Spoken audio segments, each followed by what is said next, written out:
Welcome to Lawson Talks Ball, where the pigskin is life. And I'm looking at the Pittsburgh Steelers, and I don't know what the plan is here. And I think the easy answer is there is no plan here. The plan is to win 8-9 games.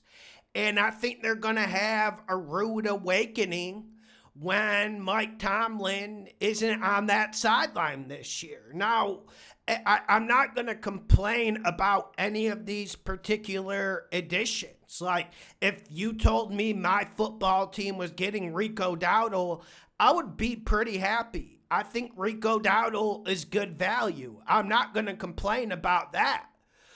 But then you trade for a guy like Michael Pittman, who I definitely feel like Michael Pittman's best days are behind him. And we saw DK Metcalf struggle with the Steelers last year.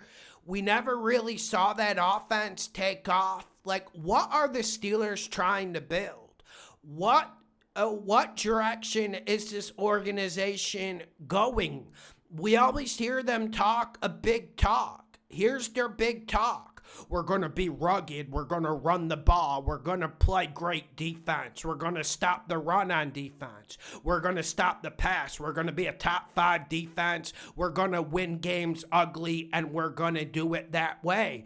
Well, you know, they have so much money invested in defense, and they signed Jamel Dean, a player that struggled at times in man-to-man coverage, which they played a lot last year. They struggled to stop the run last year, really the last 2.5, 3 seasons on defense. And we know how old and how much money's invested in that defense.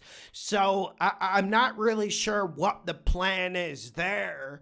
Maybe there's just too much money invested to start a rebuild.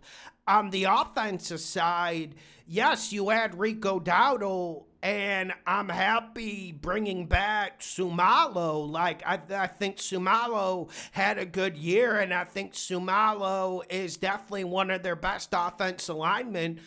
But is this an elite offensive line? Is this even a top 10 offensive line? Is this a good rushing football team? I don't think so.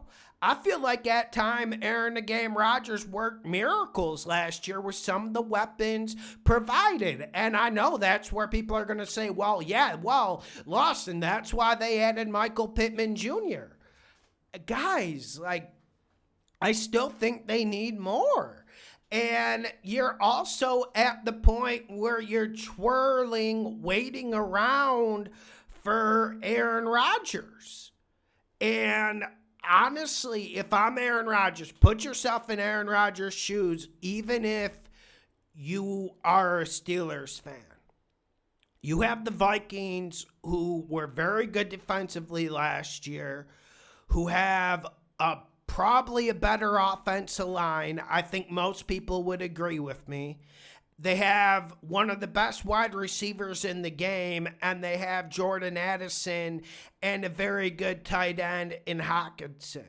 If you are Aaron Rodgers, where would you want to go? And can the Steelers afford to spend all this time waiting around for Rodgers to make a decision again? Like, I'm one of the biggest Rodgers supporters there are. But for me, and there was rumors last year that Rodgers had contact with Minnesota's front office. And that led to a fracture in Minnesota where the GM kept his job and the head coach in D.C. kept theirs. Because we saw the result in Minnesota last year. So we're looking at the Steelers right now, waiting around for Aaron Rodgers, preying on him, and I'm not sure Will Howard's the answer, and I'm not going to buy that spin from some of the Steelers spin reporters. So I didn't like the Jamel Dean signing. The Michael Pittman Jr. trade is like, I just think Michael Pittman is at the bottom. I don't think he's at his heights. And you want to get players when they're at their heights, because the fall off from DK Metcalf was phenomenal last year. And also, there is a lack of explosiveness on this Steelers offense. And that problem will not be solved by Michael Pittman Jr. So overall, can some Steelers fans chime in? What the hell are the Steelers doing?